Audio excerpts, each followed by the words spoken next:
শহরের এক পার্লারের দোকানে কাজ করত। সেখানে সে বিভিন্ন পাখিদের রূপচর্চা থেকে শুরু করে মেকআপ করা সব কাজই করত। আর এর বিনিময়ে সে যা টাকা পেত তা দিয়েই কোনো রকমে তাদের পরিবার চলতো। টোনা দীর্ঘদিন যাবৎ অসুস্থ থাকার কারণে টুনিকে এই সংসারের দায়িত্ব নিতে হয়েছে। আজ বাড়ি ফিরতে বড্ড দেরি হয়ে গেল। পথে তো কোনো ভ্যান রিক্সা কিছুই পাচ্ছি না। নিশ্চয়ই মেয়েটা আমার জন্য না খেয়ে বসে আছে। আমি পাতালপুরীর ডাইনি কন্যা রূপের ছাতু এনেছি। ইরান তুরান পার করেছে, কাছের ডালে চলে রয়েছে।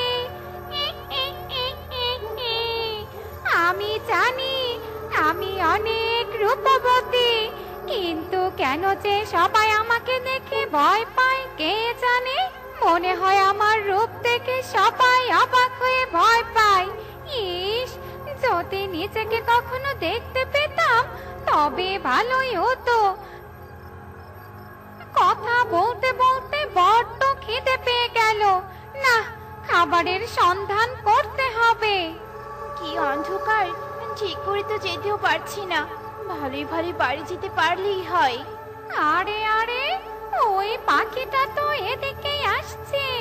এ তো দেখছি মেঘনা চাইতেই জল। এবার এই পাখিকে আমি খপ করে ধরে গপ করে গিলে খাবো। আহ, আহ, আহ, আহ, আহ। ওরে বাবারে, এটা কে রে? এত সুন্দর মুখ দেখেছে তোরা কি করে এত ভয় পাস কে জানে। যাকে শোন, আমি হলাম ডাইনি রে ডাইনি। আমার খুব খিদে পেয়েছে, তাই এখন আমি তোকে ধরে খাবো, বুঝেছিস? এ নাকি দেখতে সুন্দর। নিজেকে কখনো মনে হয় আয়নাতে দেখিনি। পেয়েছি বুদ্ধি, এই ডাইনির হাত থেকে বাঁচার বুদ্ধি পেয়ে গেছি। তোর মতো এক সাধারণ ডাইনি আমাকে খাবে? তুই আমাকে হাসালি। তুই তো তাও সুন্দর আছিস, কিন্তু তোর থেকেও ভয়ঙ্কর ডাইনি আমি আমার ঝোলাতে বন্দি করে রাখি, বুঝেছিস? আমার তো সেবা করার জন্যই অনেক অনেক ডাইনি দাসী রয়েছে। কি সব চাতা বলছিস? ভেবেছিস মিথ্যে বলে আমাকে ভয় দেখাবি? আহ, আহ, আহ, আহ, আহ। ভয় দেখাচ্ছি না, দেখবি? দাঁড়া, তোকে দেখাচ্ছি। এরপর টনি তার ঝোলা থেকে একটা আয়না বের করে ডাইনির সামনে ধরতেই ডাইনি ভীষণ ভয় পেয়ে যায়। ওরে বাবা রে, এটা আবার কে? কি ভয়ঙ্কর দেখতে রে বাবা। এটা আমার পোষা ডাইনি, আমাকে খাবি? এক্ষুনি ডাইনিকে বললে ডাইনি তোকে ধ্বংস করে দিবে। না না, আমাকে কিছু করো না। আমি তোমাকে কিছু করব না। আমাকে ছেড়ে দাও। বিনিময়ে তুমি যা চাইবে আমি তোমাকে তাই দেব। যা চাইবো তাই দিবি? হ্যাঁ হ্যাঁ, তাই দেব। তবে আমাকে এক কলস সোনার মোহর দে, তবেই আমি তোকে ছেড়ে দিব। হ্যাঁ হ্যাঁ, এক্ষুনি দিচ্ছি। আমার এখন পা ডানা দুটোই ব্যথা করছে। তুই আমাকে আমার বাড়িতে পৌঁছে দিয়ে আয়। আচ্ছা ঠিক আছে, আমি তোকে এক্ষুনি তোর বাড়িতে পৌঁছে দিচ্ছি। এরপর ডাইনি জাদুর মাদুরে করে টুনিকে তার বাড়িতে পৌঁছে দেয়। বাপ রে বাপ, একটুর জন্য বেঁচে গেছি। মা, একটা সোনার মোহর তুমি কোথায় পেলে মা? তাই তো টুনি, এসব তুমি কোথায় পেলে? তুমি কি এসব চুরি করে এনেছো? আরে চুরি করতে যাব কেন? এগুলো তো তোমার এই টুনির বুদ্ধির ফল গো। এরপর টুনি সব ঘটনা টোনাকে খুলে বলে। সব শুনে তারাও অনেক খুশি হয়। সত্যি টুনি, তুমি অনেক বুদ্ধিমতী। এবার আমাদের আর কোনো অভাব থাকবে না। তোমার চিকিৎসা, নতুন বাড়ি, টুকির স্কুল যাওয়া সব হবে।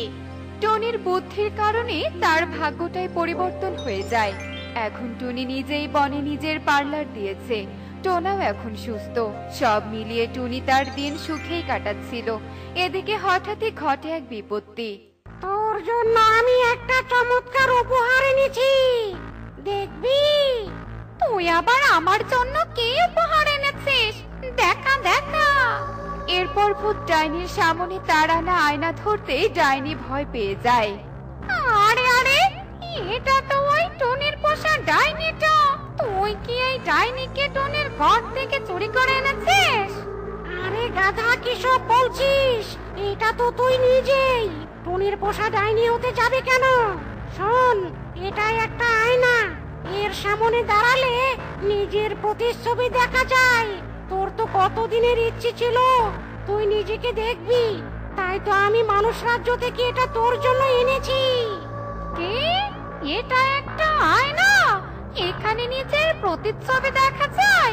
তবে ওই বচ্চার টুনি পাখি আমার প্রতিচ্ছবি দেখিয়ে আমাকে ভয় দেখিয়েছিল। ওই পাখিকে তো আমি ছাড়বো না। কিরে, রাগে গসগস করতে করতে কোথায় চললি? ওই টুনিকে উচিত শিক্ষা দিতে যাচ্ছি। আমাকে বোকা বানিয়ে আমার কাছ থেকে অর্থ নেয়া ওই টুনির পুরো পরিবারকে আমি চিবিয়ে খাবো। এই বলে ডাইনির আগে গজগজ করতে করতে টুনির বাড়িতে আসে। টুনি তো ডাইনিকে দেখে ভীষণ ভয় পেয়ে যায়। কি ডাইনি, তুই তুই আবার এখানে কেন এসেছিস? তোর পুরো পরিবারকে খেতে এসেছি। কি ভেবেছিস? হ্যাঁ, আয়না দেখিয়ে আমাকে বোকা বানিয়ে তুই পার পেয়ে যাবি? আমার প্রতিচ্ছবি দেখিয়ে তুই আমাকে ভয় দেখিয়েছিস, আর আমি তোকে ছেড়ে দিব? এই রে, এই ডাইনি তো দেখছি সব জেনে গেছে। এবার এই ডাইনির হাত থেকে আমরা কি করে বাঁচবো?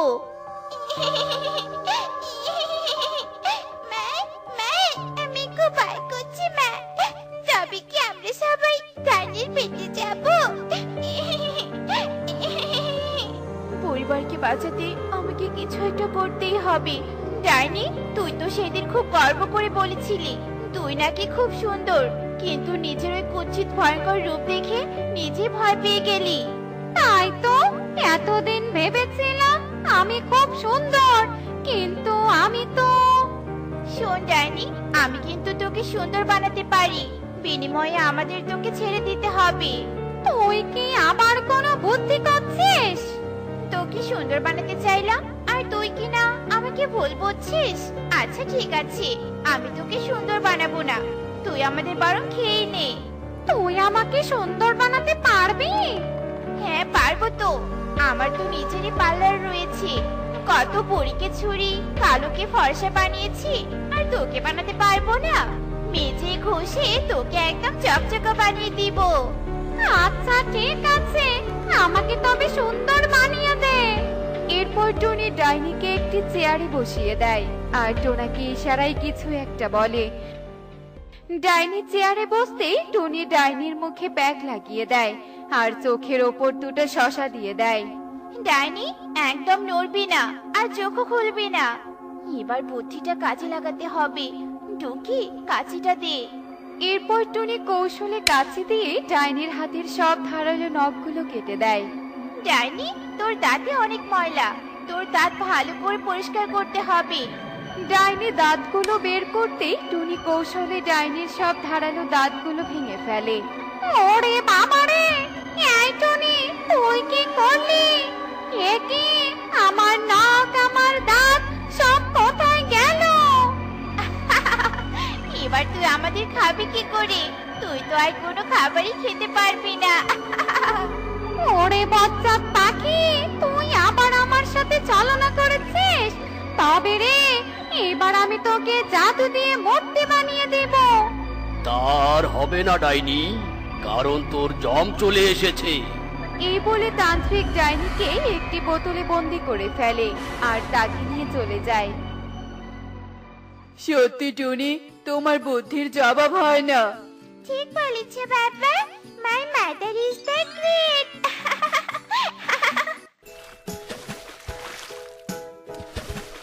তো বন্ধুরা, দেখলে তো বুদ্ধির জয় সবসময়ই হয়।